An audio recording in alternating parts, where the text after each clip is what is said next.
quick diversion into the world of dissociative disorders. They're not super high yield, so we'll go over them quickly. Remember the defense mechanism dissociation, where people respond to psychological trauma by separating themselves from aspects of their identity or their environment that are too painful? Well, that basically describes all the dissociative disorders. The most common one is one we've already gone over.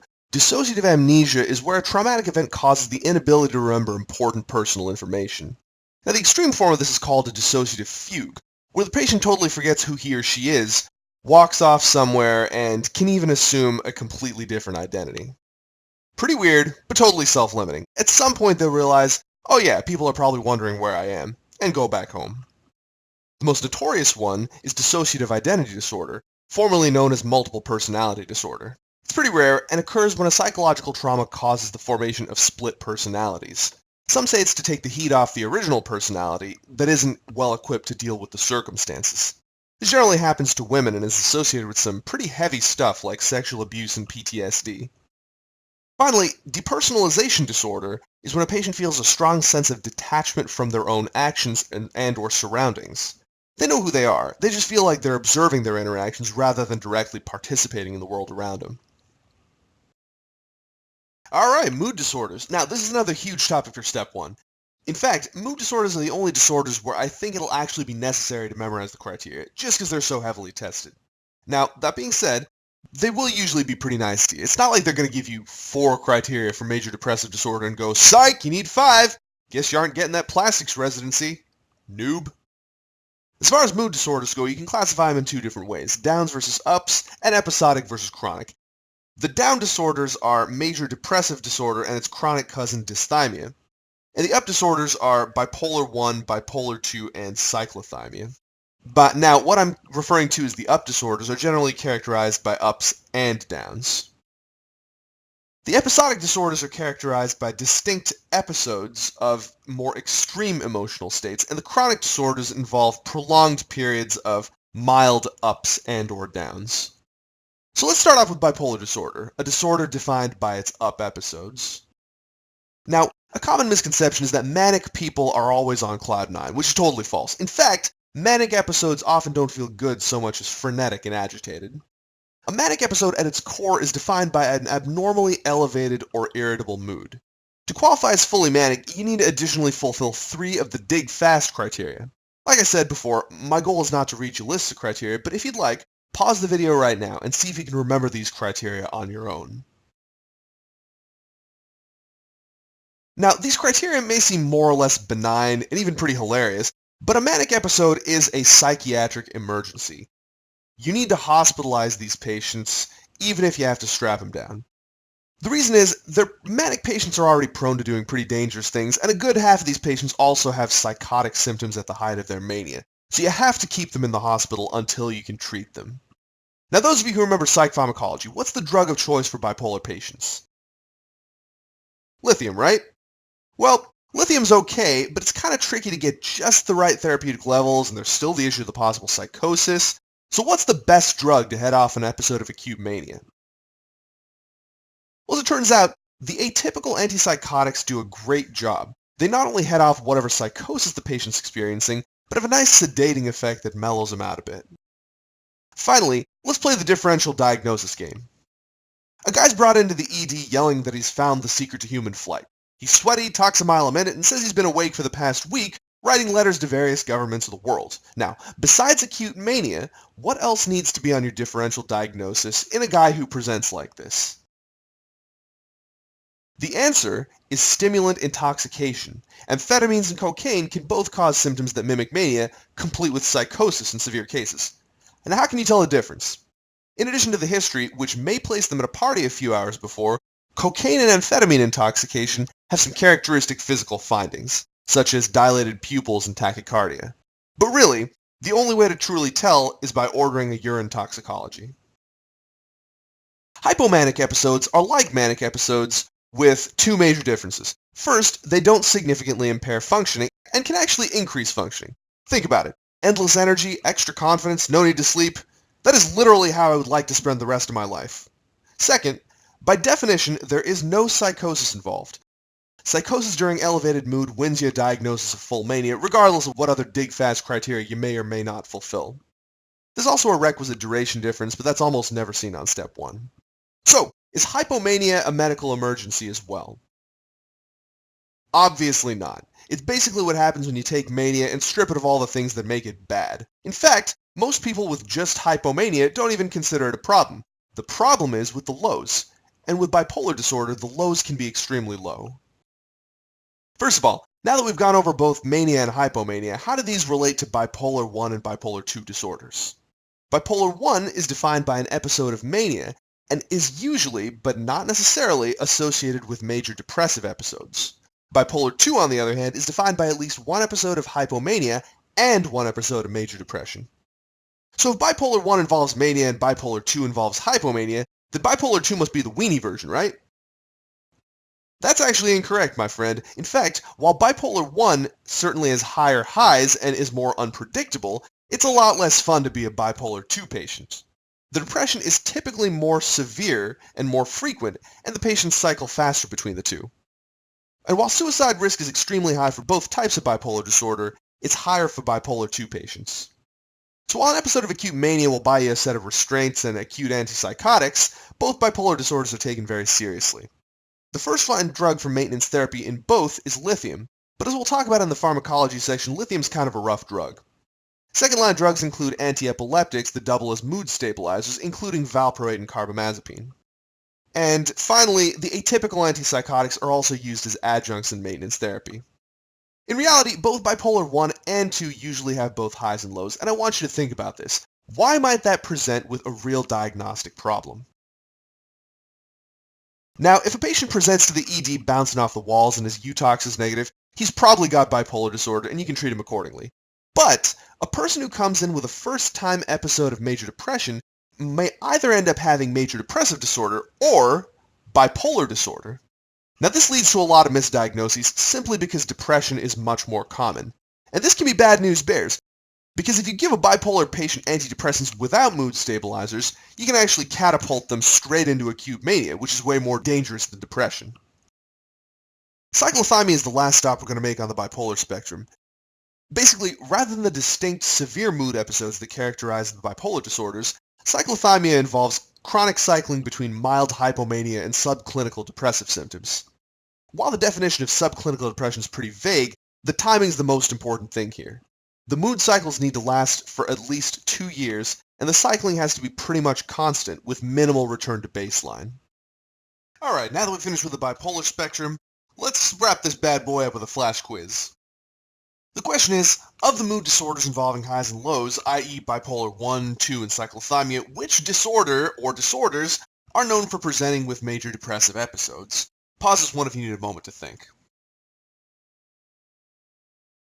So, the answer is bipolar 2 and bipolar 1. Remember, bipolar 1 needs to have major depressive episodes to make the diagnosis. Bipolar 1 doesn't, but it usually is accompanied by major depressive episodes.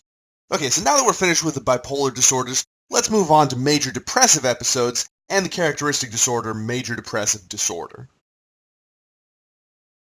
Just like a manic episode was primarily defined by an elevated or irritated mood, a major depressive episode is defined by one or two states.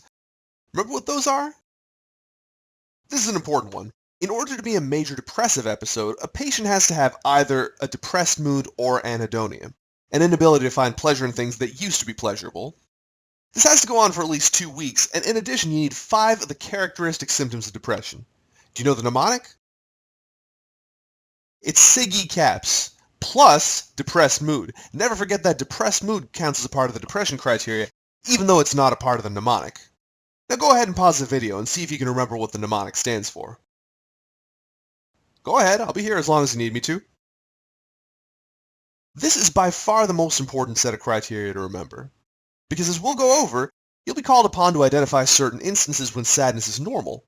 But if a person fulfills all the major depressive criteria, it counts as a major depressive episode, regardless of whether or not you think it's normal to be sad at the time. Major depressive disorder is easy. All it requires is one major episode and no manic or hypomanic episodes. And just like bipolar disorder had its cyclothymia, the milder and more chronic form of major depressive disorder is called dysthymia, or persistent depressive disorder. The first-line treatment for both of these is a combination of cognitive behavioral therapy and SSRIs. In fact, it's well documented that the combination is far more effective than either one alone. SSRIs are a drug class you'll soon become intimately familiar with, as they seem to be a panacea for just about everything in psych. There's a ton of drugs you can use for major depression, and we will go into exhausting detail with those during the pharm section. Other good second lines include SNRIs, mirtazapine, and bupropion, and at this point you may be wondering, hey, what happened to those drug classes I learned about in psych? The TCAs and the MAOIs?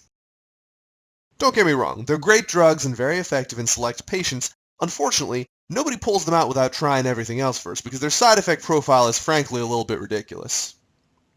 Finally, there's electroconvulsive therapy, which is kind of a bad rap since One Flew Over the Cuckoo's Nest, but is possibly the most effective treatment for severe depression. We'll discuss that in more detail at the end of the depression section. Take a look at the column on the right, and you'll notice that while some of these are pretty concrete symptoms, such as decreased interest level, many of these just say changes, which is nice and vague. In fact, depending on the subtype of major depression, people can experience either hyper or hyposomnia, increased or decreased appetite, or psychomotor agitation or retardation. The quote-unquote typical form of depression known as melancholic depression has significant anhedonia as well as depressed mood, and causes sleep loss and weight loss. Now, this is sort of a low-yield fact, but melancholic depression causes a couple characteristic changes to the sleep cycle. Now, this is what a normal set of sleep cycles looks like, and this is how a sleep cycle changes during melancholic depression. You can see that slow-wave sleep is decreased, and that there are more nighttime awakenings. REM sleep is increased overall, and happens earlier in the cycle. Finally, patients with melancholic depression generally wake earlier in the morning and have a hard time getting back to sleep. Patients with atypical depression, on the other hand, have depressed moods that can be reversed by positive events. In the psych world, we know this as mood reactivity. And unlike typical depression, they tend to sleep more and eat more, and be more sensitive to social rejection. Now I like to think of this one as middle school breakup depression. You know, the kind where people sit in bed all day and eat ice cream? Until that nice girl from homeroom says hi, next thing you know, rebound time. Now why am I telling you how to classify depression? Because this actually has an impact on treatment. Turns out MAOIs, one of those drugs nobody wants to use because of the side effects, are actually really effective in atypical depression.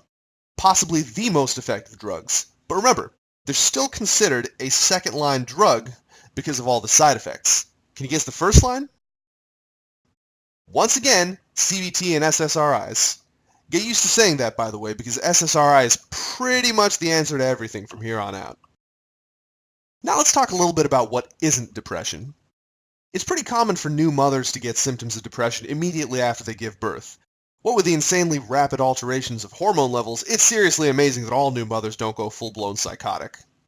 There used to be a whole range of psych disorders for the postpartum, but they've been done away with in the DSM-5, which means you don't need to know about them. What you do need to know is what's normal and what needs treatment.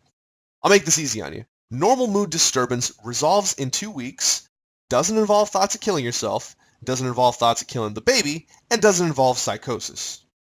Postpartum depression and postpartum psychosis literally have exactly the same diagnostic criteria as regular depression and psychosis. If mom fits the diagnosis for major depressive disorder after having the baby, well, you treat her just like she has major depressive disorder. And what's the treatment again?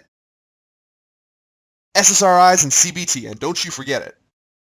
If she fits the criteria for psychosis, she may have one of several disorders. Let's see how well you know your psychosis. Pause the video and see how many you can think of.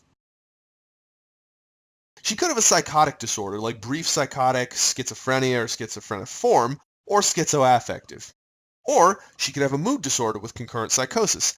Either way, you have to hospitalize her and treat her with antipsychotics because she's got another human life in her hands. What you do next depends on the specific disorder you diagnose her with. Another thing that doesn't actually count as depression is grief over bereavement, which again is totally normal and may benefit from therapy, but doesn't actually need drugs. Normal bereavement will have at least begun to resolve by 6 months, and does not include psychosis. Like I said though, bereavement does give you a free pass to hallucinate. It's not uncommon to have auditory or visual hallucinations about the deceased individual, though other symptoms of psychosis aren't considered normal. Grief that doesn't show any signs of resolving by 6 months or has any other unusual features of psychosis is considered to be pathologic. Finally, if a person fulfills all the criteria for major depressive disorder, then they have major depressive disorder, even if it's been only 2 weeks since their loved one died. These people benefit from the same treatment as patients with major depressive disorder, and so are given the same diagnosis even though it's quote-unquote normal to be sad after someone's died. We'll wrap up the talk on depressive disorders with electroconvulsive therapy. Basically, it uses an electric shock to induce a seizure, which sounds barbaric until you realize, oh yeah, anesthesia's a thing. The thing is, everyone thinks this is a World War I era torture device, but it's actually a pretty effective treatment for even severe depression. Again, it's reserved for pretty severe cases, but it's mostly because of the stigma and because of the risks associated with general anesthesia. The side effects directly associated with ECT are disorientation and headache, which makes sense since you're being zapped in the head, and amnesia, which is almost always temporary. Alright folks, let's wrap this up mood disorder style. It's time for another flash quiz. Question: name 3 disorders that could potentially produce depressed mood, anhedonia, insomnia, decreased appetite, and decreased concentration. Go ahead and pause the episode if you need some time. So, while this is a classic picture for a major depressive episode, remember that there's a difference between a major depressive episode and major depressive disorder. You've got to remember that both bipolar 1 and 2 are also characterized by major depressive episodes, though they're more famous for the manic and hypomanic ones. And why is this so important to remember? Because if they have manic episodes, an antidepressant could push them straight from depression into mania, which can be even more dangerous. Finally, you wouldn't be wrong to say that postpartum depression could be a diagnosis. Like I said, it's a bit of an outdated diagnosis, but if the woman just had a kid, that could certainly be the answer.